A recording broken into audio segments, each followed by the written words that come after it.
إله إلا الله وحده لا شريك له وأشهد أن سيدنا ومولانا محمدا عبده ورسوله أما بعد فأعوذ بالله من الشيطان الرجيم بسم الله الرحمن الرحيم يا أيها الذين آمنوا ادخلوا في السلم كافة ولا تتبعوا خطوات الشيطان إنه لكم عدو مبين صدق الله العظيم পূর্ব টুমরাপাড়া জামে মসজিদ ও দারুল উলুম কওমি মাদ্রাসার উদ্যোগে আয়োজিত আজকের এই বার্ষিক ইসলামী ওয়াজ মাহফিলের সম্মানিত সভাপতি, আমন্ত্রিত উলামায়ে কেরাম, কোরআন ও হাদিসের আলোচনা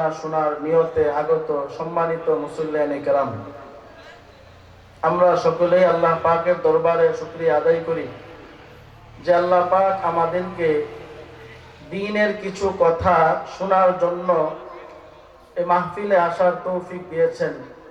এই কারণে আমরা সকলেই বলি আলহামদুলিল্লাহ।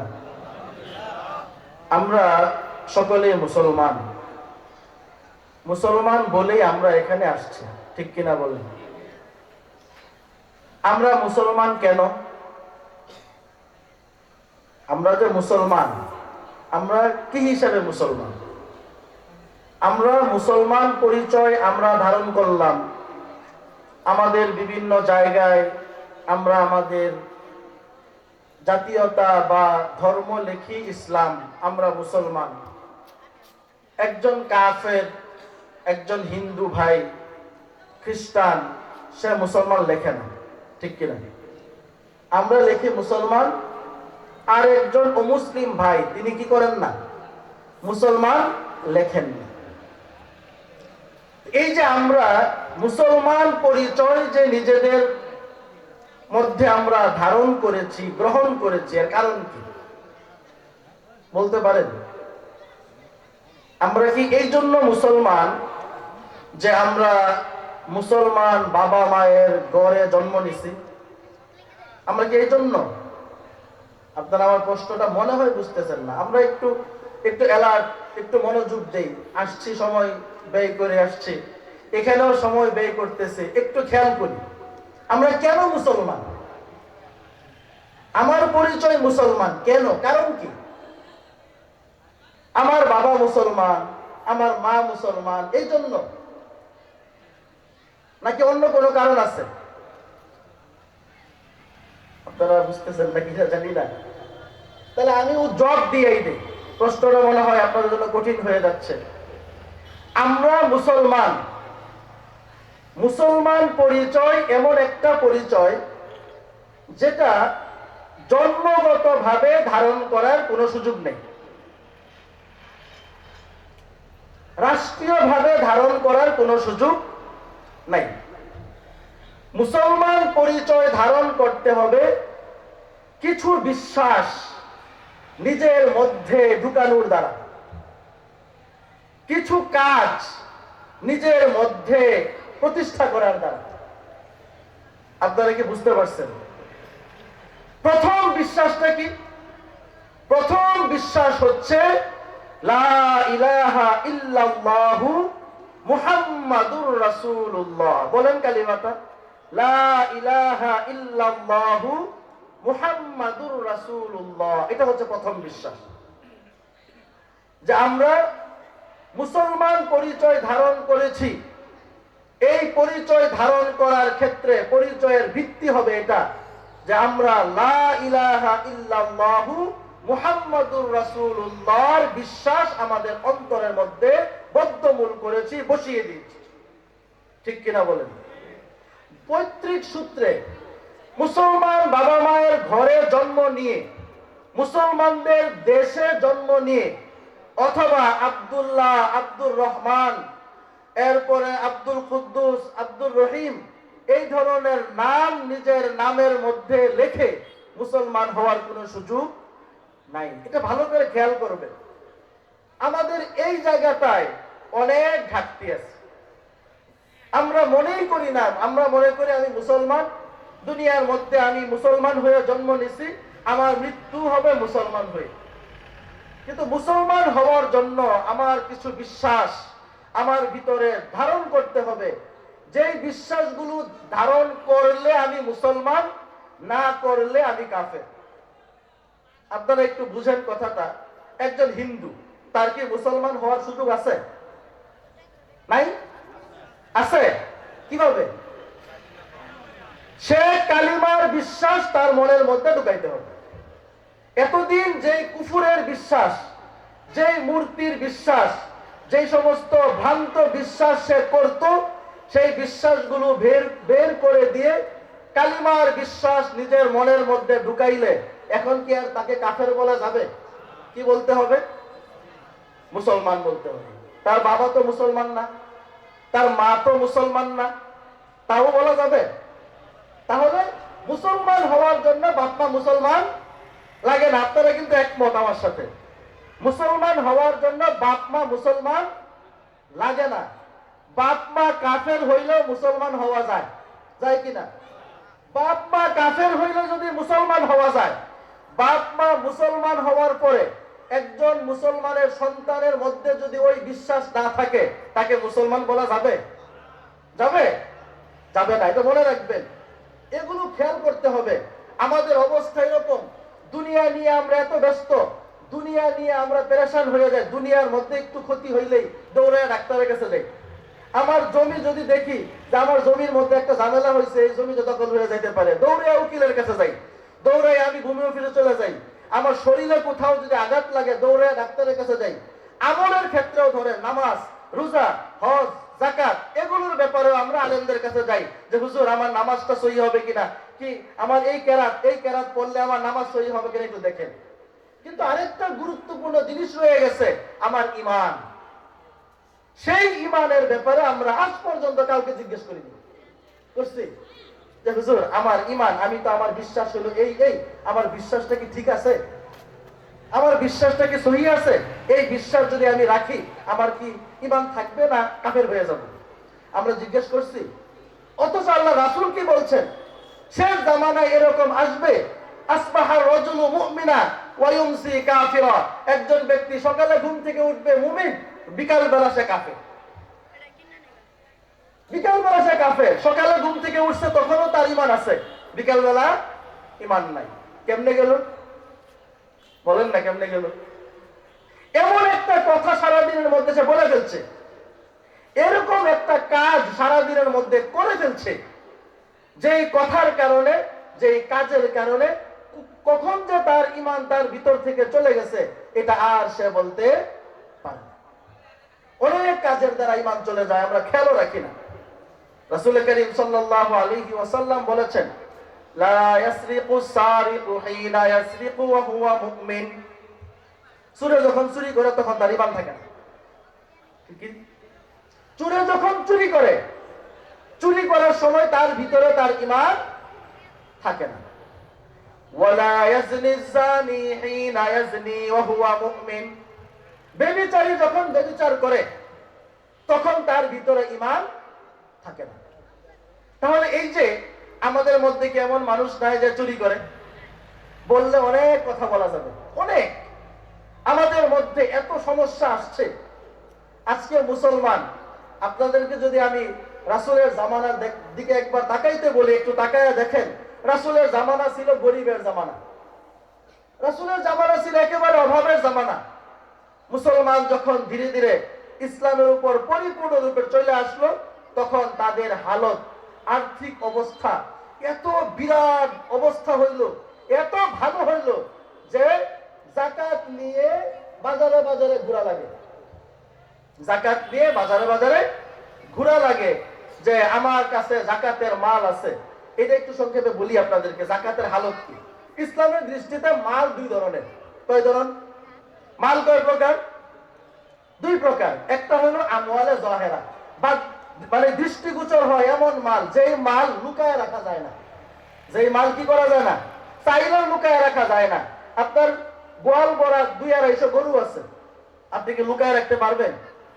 আপনার ফসলের ক্ষেতের ফসল সিজন শেষ, ক্ষেত থেকে ফসল উঠছে, আপনি চাইলেও লুকায় লুকায় ফসল করতে পারবেন না যে আমি কি পরিমাণ ধান পাইছি কেউ যেন না জানে, কেউ যেন না দেখে। এটা কি সম্ভব?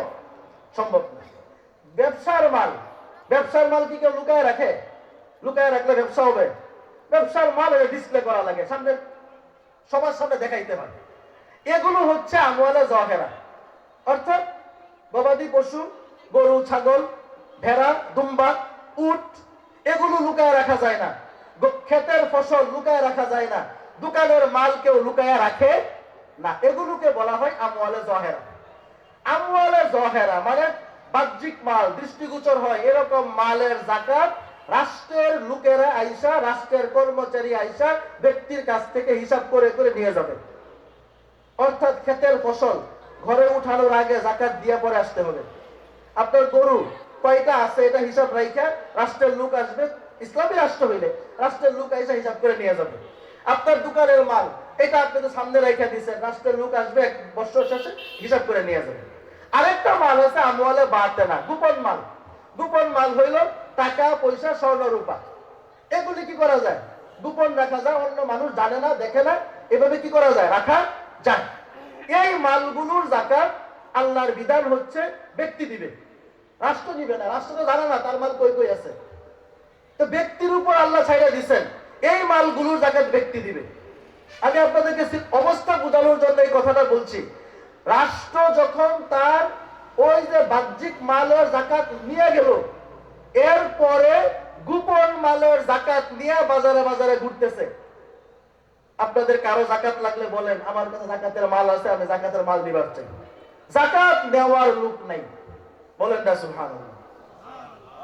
যাকাত দেওয়ার জন্য নিয়ে নিয়ে ঘুরতেছে, কারণ যাকাত যে দিবে সে তো বিপদে আছে। 40 ভাগের 1 ভাগ তো তার দেওয়াই লাগবে। ফকির থাকলেও দেওয়া লাগবে, না থাকলেও দেওয়া লাগবে। যদি তার এলাকায় না থাকে তাহলে যাইতে হবে ময়মনসিংহ শহরে, ওইখানেও নাই, যাওয়া লাগবে হালুয়াঘাট। যেখানে ফকির আছে, গরিব আছে, উপযুক্ত ব্যক্তি আছে, ওইখানে গিয়ে দিয়ে আসতে হবে। এটাই তো বিধান।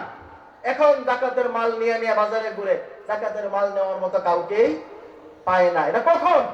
যখন সব মানুষ ইসলাম মানছে।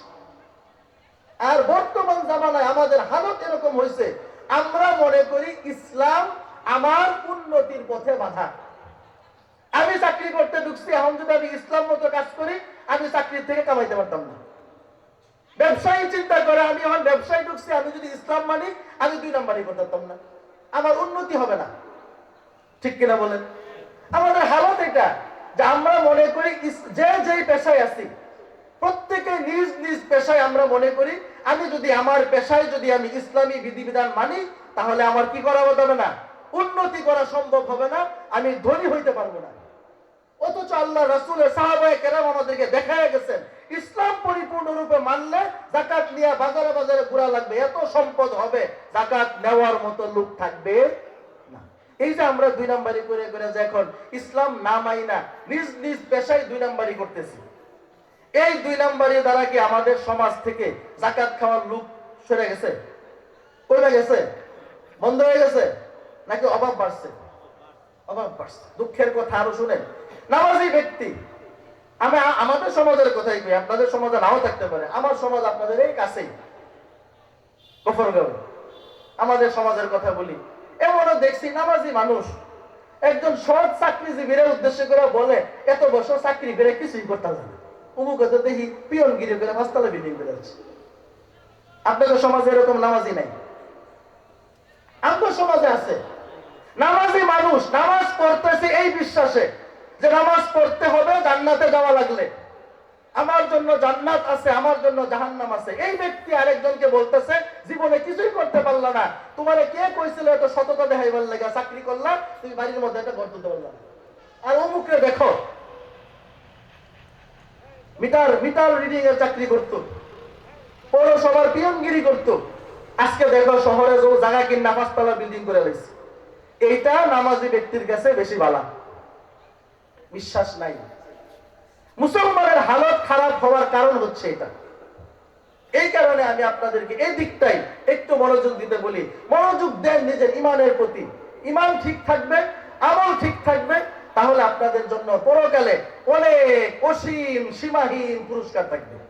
আমার আগে হেদায়েত ভাই বলে গেছেন আপনাদেরকে জান্নাতের বর্ণনা।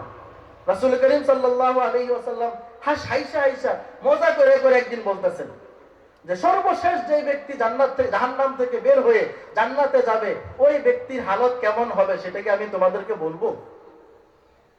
সর্বশেষ বুঝেন তো, আরেকটা হাদিস শোনায় দিই। রাসূল করিম সাল্লাল্লাহু আলাইহি ওয়াসাল্লাম বলতেছেন, লা ইয়াদখুলুন নার মান কানা ফি কলবিহি মিসকালু হাববাতিন মিন খারদালিন মিন ঈমান।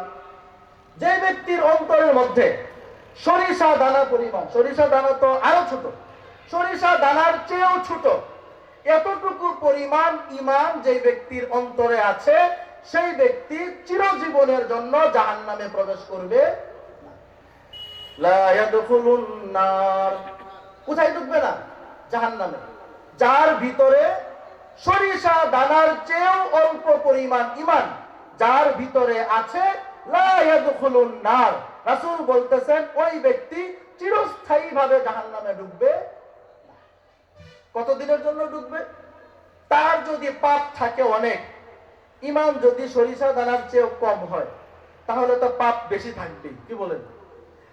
সে পাপ যে পরিমাণ আছে সেই পরিমাণ পাপের শাস্তি ভোগ করার জন্য সে জাহান্নামে যাবে, কিন্তু চিরদিনের জন্য যাবে। কাফের চিরদিনের জন্য যাবে। পার্থক্য কতটুকু? সরিষার দানা পরিমাণ ঈমান। একজনের মধ্যে সরিষার দানা পরিমাণও ঈমান নাই, সে জান্নাতে ঢুকবে আর কোনোদিন বের হবে না, জাহান্নামে ঢুকবে আর কোনোদিন বের হবে না। আরেকজনের অন্তরে সরিষার দানা পরিমাণ ঈমান আছে, এই ব্যক্তি আল্লাহ তাকে কিয়ামতের দিন জাহান্নামে দিবেন ঠিক, কিন্তু কিনা চিরজীবনের জন্য না। তার পাপের শাস্তি ভোগ করে সে কি করবে? জাহান্নাম থেকে বের হবে। তো এই ব্যক্তির কথা বলতেছে আল্লাহ রাসূল, যার ঈমান বেশি, আমল বেশি, তার কথা না। কার কথা বলতেছে? যার অন্তরের মধ্যে ঈমানের পরিমাণ হলো সরিষার দানার চেয়েও কম, তার কথা আল্লাহ রাসূল বলতেছেন। আমি জানি কোন ব্যক্তি সর্বশেষ জাহান্নাম থেকে বের হয়ে জান্নাতে ঢুকবে। সাহাবায়ে কেরাম খুব আগ্রহ নিয়ে বসলেন, শুনি এই ব্যক্তির হালতটা কি হবে, সর্বশেষ যে জান্নাতে ঢুকবে তার অবস্থা কি হবে। রাসূল করিম সাল্লাল্লাহু আলাইহি ওয়াসাল্লাম বলতেছেন, ওই ব্যক্তি রাজুলুন ইয়াতি ইলাল জান্নাতি হাবওয়া, ওই ব্যক্তি যে ইয়াখরুজু মিনান নারি হাবওয়া, এক riwayat আছে জান্নাতের দিকে যাবে আর এক riwayat জাহান্নাম থেকে বের হবে। রাজুলুন ইয়াখরুজু মিনান নারি হাবওয়া, ওই ব্যক্তি যে জাহান্নাম থেকে বের হবে হামাগুড়ি দিয়া। হামাগুড়ি বুঝেন তো? দুই হাত আর দুই হাঁটুর মধ্যে ভর দিয়া দিয়া কি চলা, অর্থাৎ দাঁড়ানোর মতো অবস্থাও তার থাকবে না। কিয়ামতের দিন দাঁড়ানোর জন্য যেই পরিমাণ ঈমান দরকার এইটুকুও নাই। জাহান্নামের শাস্তি ভোগ করতে করতে অবস্থা এমন হবে, রাজুলুন ইয়াখরুজু মিনান নারি হাবওয়া, সেই হামাগুড়ি দিয়ে দিয়ে কি হবে? বের হবে। বের হওয়ার পরে আল্লাহ তাকে বলবেন, যাও ইযহাব ফাদখুলিল জান্নাহ, যাও জান্নাতে ঢুকো। ওই ব্যক্তি ফায়াতিহা, জান্নাতের কাছে আসবে, ফায়ুখায়্যালু ইলাইহি আন্নাহা মালআ, আল্লাহ তার সামনে জান্নাতটাকে ফুটায়া তুলবেন যে জান্নাত তো মানুষ দিয়া ভইরা গেছে। বুঝতেছেন? আল্লাহ তাকে বলবে যাও জান্নাতে। ওই ব্যক্তি জান্নাতের কাছে আসবে, আয়েশা দেখবে তার সামনে জান্নাতটা, জান্নাত মানুষ দিয়া ভরা, এখানে কোনো জায়গা, সে তো সর্বশেষ। সে আবার আল্লাহকে বলবে, আল্লাহ আমি তো গেছিলাম, গিয়া তো দেখে জান্নাত ভরা। আল্লাহ বলবেন আবার যাও, আবার জান্নাতে যাও। ওই ব্যক্তি আবার জান্নাতের কাছে আসবে, আল্লাহ রাব্বুল আলামিন তার সামনে জান্নাতকে আবার ফুটায়া তুলবেন, জান্নাত তো মানুষ দিয়া ভরা। ওই ব্যক্তি আবার আল্লাহকে বলবেন, ইয়া আল্লাহ আমি তো জান্নাতে গেছিলাম, গিয়া দেখি জান্নাত তো ভরা। এইভাবে তিনবার যখন আসবে তখন আল্লাহ বলবে, ও আমার বান্দা, তোমার মুখ কি ভালো লাগবে আমি যদি তোমাকে 10 দুনিয়া সমান একটা জান্নাত দেই? বলবেন না সুবহানাল্লাহ? ওই ব্যক্তি হতভম্ব হয়ে যাবে, হতভম্ব হয়ে বলবে, ইয়া আল্লাহ আপনি এটা কি বলতেছেন? আপনি তো মালিকুল মালিক, আপনি আমার সাথে মশকরা করতেছেন, আমার মতো নগণ্যের সাথে মশকরা তো আপনার জন্য শোভা পায় না। আল্লাহ বলবেন, না রে বান্দা, আমি তোর সাথে মশকরা করতেছি না, আমি তোকে 10 দুনিয়ার সমান একটা জান্নাত আজকে দিয়ে দিলাম। সুবহানাল্লাহ, 10 দুনিয়া সমান। রাসূল করিম সাল্লাল্লাহু আলাইহি ওয়াসাল্লাম এই হাদিস বলতেছেন আর হাসতেছেন। এমন কি তার হাসির কারণে দাঁতের একেবারে এমন হাসি, ভিতরে দাঁতগুলিও দেখা যাচ্ছে। রাসূল এত মজা করে, এত দিল খোলা হাসি কোন সময় হাসতেন না। সর্বশেষ যে জান্নাতে ঢুকবে তার অবস্থা হলো এটা, আল্লাহ তাকে 10 দুনিয়া সমান জান্নাত দিবে। বিনিময় কিসের? মিসকালা হাববাতিন মিন খারদালিন মিন ঈমান, একটা সরিষার দানা পরিমাণ ঈমানের বদৌলতে। বলেন